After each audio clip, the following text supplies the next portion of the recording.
Hello everyone, good morning. Welcome to our science class.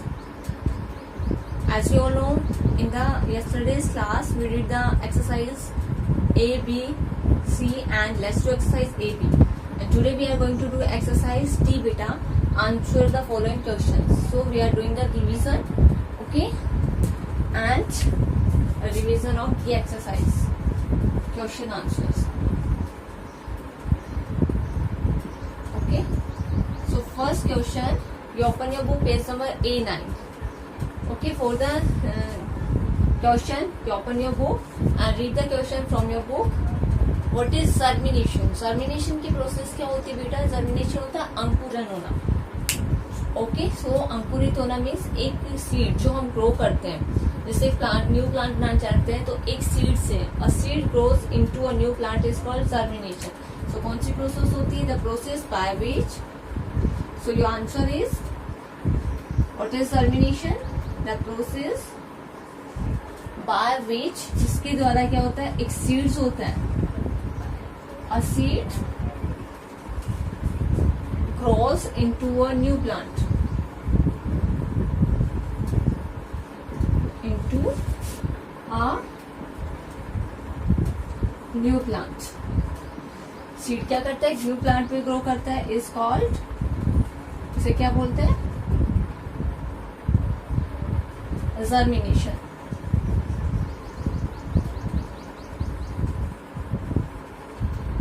Okay, वो process क्या कहलाती है? जर्मिनेशन कहलाती है बेटा. ओके, सो जर्मिनेशन की प्रोसेस क्या होती है? अंकुरित होने की प्रोसेस क्या होती है? जब हम एक सीड से नया प्लांट बनने तक की प्रोसेस जो होती है, जो प्रक्रिया होती है, उसे क्या बोलते हैं? जर्मिनेशन बोलते हैं. The process by which a seed grows into a new plant is called germination. Next number 2 is what is seed dispersal. Seed dispersal जो होता है बेटा, वो क्या होता है? सीड डिस्पर्सल का मतलब तो हिंदी में मैंने बताया था, सीड्स का बिखरना. ओके, तो क्या कैसे बिखरेंगे? The process of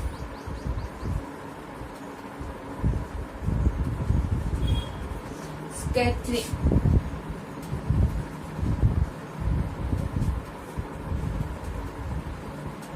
Scattering the seeds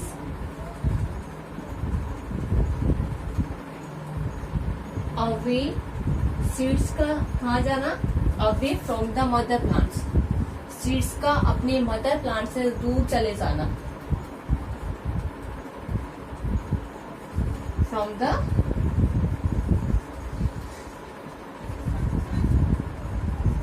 mother plant is called seed dispersal.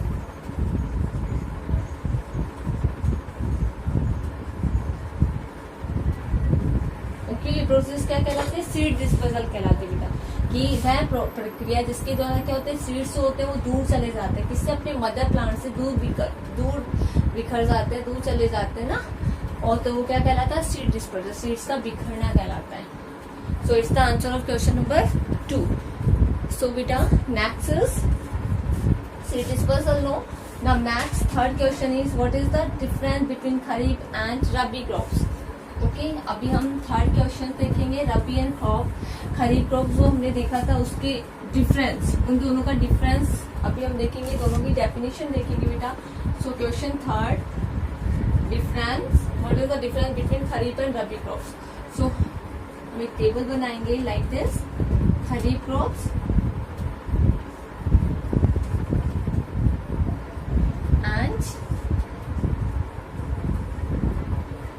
Rabi crops.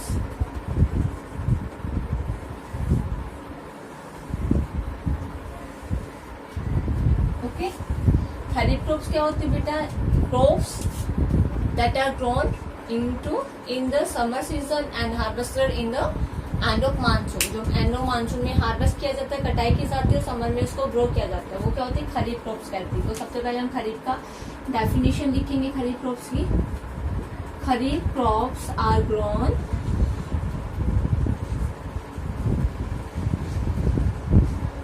in summer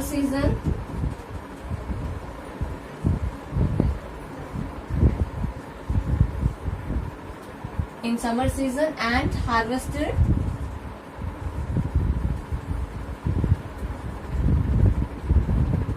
at the end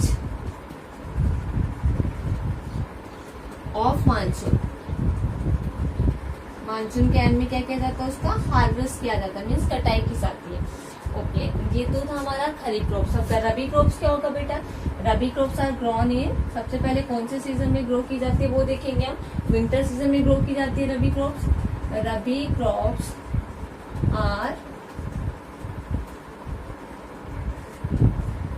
are grown in winter season. Winter season में इसको ग्रो किया जाता है और हार्वेस्ट कब किया जाता है, in the spring, and harvested means कटाई कब की जाती है बेटा इसकी, in the spring season, in the spring season. Okay, now second difference हम इनके एग्जाम्पल बताएंगे। एग्जाम्पल क्या होगा इसका, राइस एंड मेज, मक्का, चावल और मक्का। और इसके एग्जाम्पल क्या होंगे बेटा, example for rabi crops, gram, चना और मिर्च, गेहूं। Okay, these are the example for crops. इस तरह से आपको क्या करना है, ओके बेटा, these are the two difference between the rabi crops and kharif crops. Understood? Okay, now next is question number 4. अभी आपको क्वेश्चन नंबर 4 देखना है। थर्ड अंडरस्टूड, खरीफ है rabi crops and there example, कौन सी क्रॉप्स ग्रो की जाती है।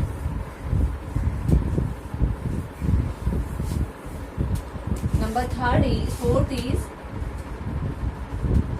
How do animals help in seed dispersal. Seed dispersal में एनिमल्स किस तरह हेल्प करते हैं बेटा, यस, सो मैंने क्या बताया था, एनिमल्स क्या करते हैं, खाते हैं, क्या खाते हैं, फ्रूट्स खाते हैं। Animals eat fruits and fruits खाते हैं और क्या करते हैं बेटा, और थ्रो कर देते हैं, and throw away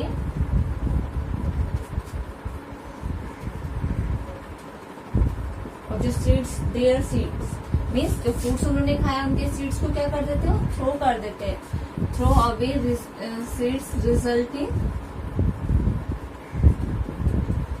in their dispersal. Dispersal के रूप में क्या करते हैं, वो सीड्स को थ्रो कर देते हैं एनीवेयर ना। सो इस तरह से क्या करते हैं, एनिमल्स सीड्स को डिस्पर्स करने में हेल्प करते हैं। ओके, क्या होता है, एनिमल्स क्या करते हैं, फ्रूट्स खाते हैं, ये लोग फ्रूट्स खाते हैं और क्या करते हैं, उनके सीड्स को थ्रो करते हैं। मीन्स वो सीड्स होते हैं वो अनडाइजेस्टेड होते हैं और वो क्या करते हैं, उनको थ्रो अवे देयर सीड्स, उनके सीड्स को थ्रो करते हैं और रिजल्टिंग में जैसे कि उनका डिस्पर्सल करते हैं, मीन्स बिखेरना, जैसे जहां उन्होंने खाया वहीं पे थ्रो थोड़ी ना करेंगे वो, उनके रिजल्टिंग में तो क्या होता है, जहां तो वो कहीं पर भी अनडाइजेस्टेड जो फूड होगा अपना, वो कहीं पर भी एज अ रिजल्टिंग डिस्पर्सल वो वहां पे थ्रो कर देंगे। Next is question number 5.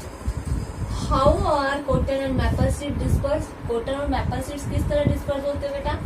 Cotton and maple seeds are dispersed by wind. You all know. So cotton and maple seeds are and seeds are कैसे होते हैं, वो लाइट होते हैं बेटा, हल्के होते हैं ना। एंड कैसे स्ट्रक्चर होती है उनकी, एंड हाउ हेयर और wing,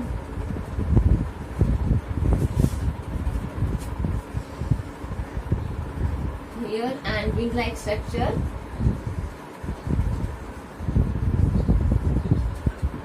hair and wing like structure,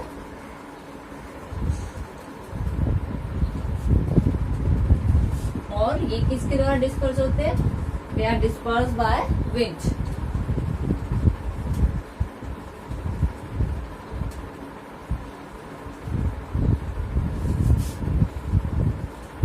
They are dispersed by wind. क्यों विंड के थ्रू क्यों डिस्पर्स करते हैं, क्योंकि इनका सीड्स होते हैं वो लाइट होते हैं और इनकी जो स्ट्रक्चर होती है सीड्स की वो कैसी होती है, उस पर हेयर और विंग होते हैं, मतलब वो विंग और हेयर रखते हैं अपने सीड पर, इसलिए क्या होता है वो इजी वे में विंड के थ्रू डिस्पर्स हो जाते हैं. So this is the answer of question number 5. Next question number 6.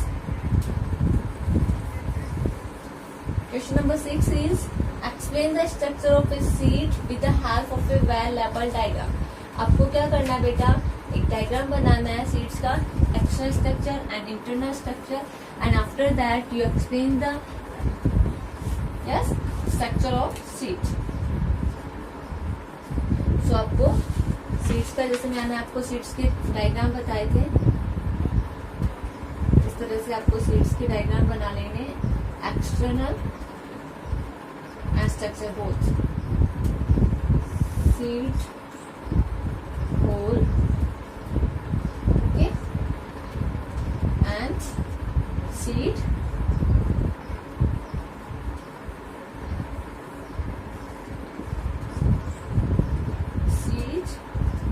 coat, okay. and अभी आपको इंटरनल स्ट्रक्चर बनानी है इस तरह से.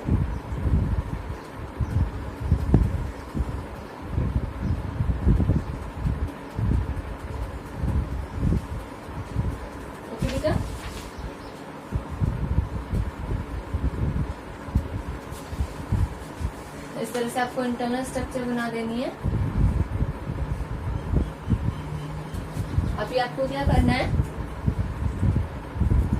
इंटरनल स्ट्रक्चर के नाम लिखने हैं आपको.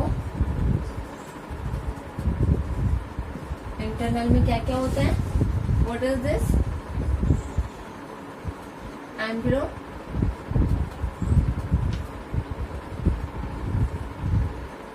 ओके, और दी बोथ आर कोटलेडॉन्स, ओके. अब आपको इसके जो सारे पार्ट्स है, सीड कोट, सीड होल, इन सबको एक्सप्लेन करना है. तो सबसे पहले हम देखेंगे सीड कोट. तो इसका नेम लिख देना है आपको डायग्राम का, structure of a kidney bean seed.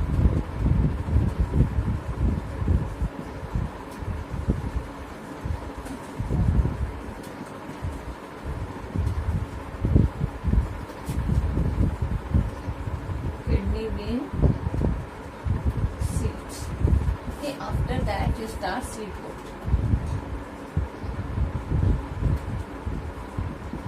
Seed coat का क्या काम होता है बेटा, सीड कोट क्या होता है, आउटर कवरिंग होती है, ओके, और वो क्या करता है, बेबी प्लांट्स को अंदर प्रोटेक्ट करता है. सो क्या लिखोगे इसका, N outer covering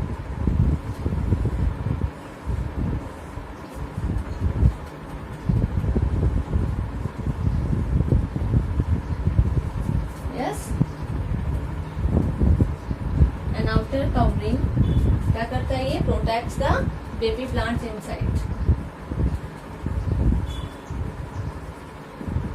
protect the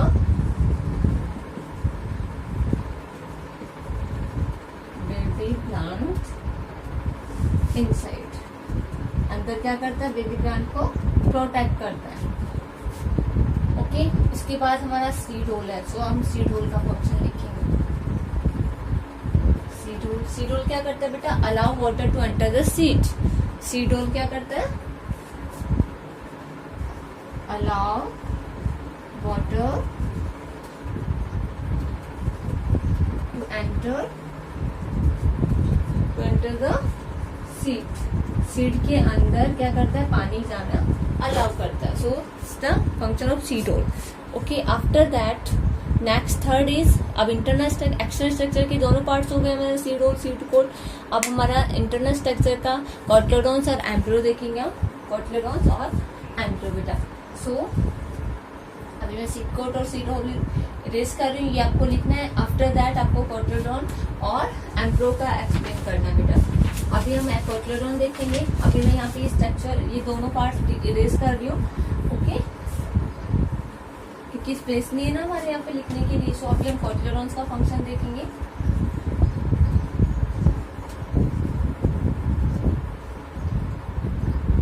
कोटलेडॉन्स का फंक्शन क्या होता है, फूड स्टोर करता है, किसके लिए, बेबी प्लांट के लिए. सो इसका क्या होगा, store food for the baby plant. Baby plant के लिए क्या करता है, फूड स्टोर करता है। आफ्टर दैट लास्ट हमारा एम्ब्रो। एम्ब्रो का क्या फंक्शन है बेटा, what is the function of एम्ब्रो? एम्ब्रो क्या करता है, एक बेबी प्लांट में डेवलप होता है, grows into a baby plant, grows into a baby plant. Okay, so ये हमारा हो गया structure of a seed. Okay, and their parts. Explain the structure of a seed with the help of well level diagram. आपको diagram draw करना है। After that you explain the parts of the seed, external part and internal part, both parts you explain. Okay बेटा, after that question number 6, question number 7 is what is the importance of seed dispersal. Seed dispersal का importance क्या है, क्या महत्व है ना। सो क्या importance क्या है बेटा उसकी, जैसे सीड्स डिस्पर्स होते हैं, ओके, स्कैटर्ड होते हैं, एक वो क्या होते हैं, बिखरते हैं तो एक वाइड एरिया में चले जाते हैं, और उनको क्या हो जाता है, ईच सीडलिंग मीन्स हर एक बेबी प्लांट को क्या मिल जाता है, proper amount of air, water and walk मिल जाता है, और क्या करते हैं, वो एक न्यू प्लांट में ग्रो कर सकते हैं। सो क्या इम्पोर्टेंस है इसका, by seed dispersal, by seed dispersal seeds are scattered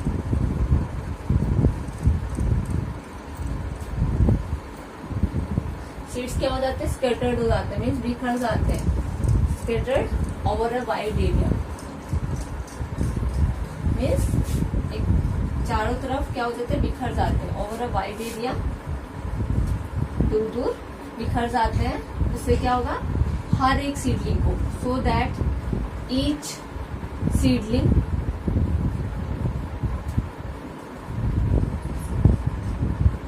तो क्या होगा, हर एक सीडलिंग को क्या मिलेगा, proper gets enough sunlight, air, water and, और क्या मिल जाएगा उसे, स्पेस मिलेगा ग्रो करने के लिए। Okay, space to grow. So ये इम्पोर्टेंस है। क्या इम्पोर्टेंस है, सीड जैसे डिस्पर्स होते हैं बेटा, scattered over a wide area, वो क्या करते हैं, फैल जाते हैं, क्या वहाँ पूरी जो भी उसे जगह मिलती है, वाइड एरिया में जो प्रॉपर जगह वहाँ प्रेजेंट होती है, दूर दूर वो स्कैटर्ड हो जाते हैं, फैल जाते हैं, और उससे क्या होता है, हर एक सीडलिंग को प्रॉपर इनफ पर्याप्त मात्रा में, जिसका अमाउंट उसे चाहिए उतनी मात्रा में सनलाइट, एयर, वाटर, स्पेस सब उन्हें प्रॉपर मिल जाता है, और वो ग्रो कर लेते हैं। इस तरह से is the importance of. Question number 8 last and what is agriculture, right the different stages of agriculture. आपको एग्रीकल्चर क्या है ये बताना है, और एग्रीकल्चर की डिफरेंट स्टेजेस बतानी है। सो बेटा क्वेश्चन नंबर 8 इज एग्रीकल्चर क्या होता है। सबसे पहले हम देखेंगे एग्रीकल्चर मीन्स होता है खेती करना। ओके, उसकी डेफिनेशन क्या हो जाएगी, agriculture is the practice of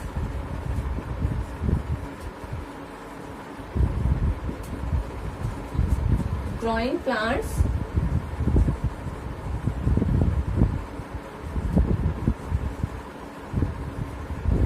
plants on a large scale। एक लार्ज स्केल पर प्लांट्स को ग्रो करने की प्रैक्टिस होती है, किसके लिए, फूड के लिए और अदर पर्पसेस के लिए, वो food and other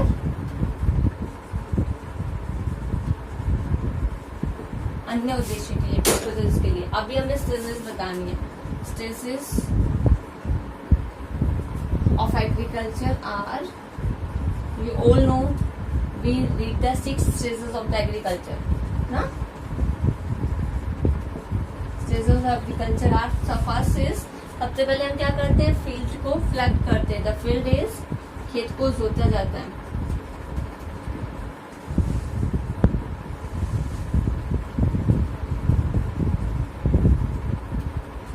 after that manners और केमिकल फर्टिलाइजर्स ऐड किए जाते हैं, and chemical fertilizers are added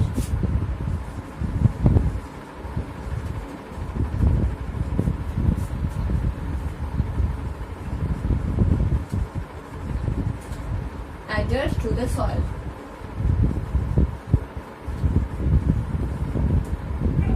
okay, अभी हमने क्या किया सेकंड नंबर पे जो खाद और रासायनिक उर्वरक पदार्थ थे वो हमने ऐड किए. आफ्टर दैट थर्ड इज बोल आते हैं seeds are sown. Okay, and seeds are sown के बाद क्या किया जाता है क्रॉप्स को. The crop is irrigated means watering किया जाता है, सिंचाई की जाती है. ओके, क्रॉप्स को इरिगेट किया जाता है मीन्स सिंचाई की जाती है. एंड आफ्टर फिफ्थ नंबर पे हम क्या करते हैं बेटा, क्रॉप्स पर स्प्रे करते हैं. किसका, केमिकल्स से प्रोटेक्ट करने के लिए पेस्टिसाइड्स का स्प्रे करते हैं. The crop is sprayed with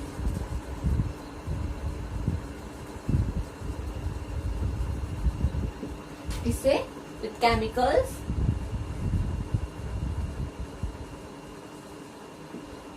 से स्प्रे किया जाता है to protect it from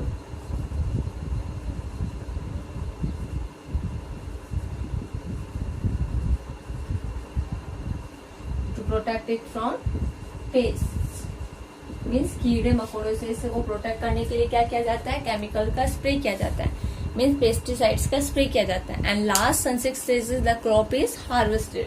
crops की कटाई की जाती है. Sixth stage the crop is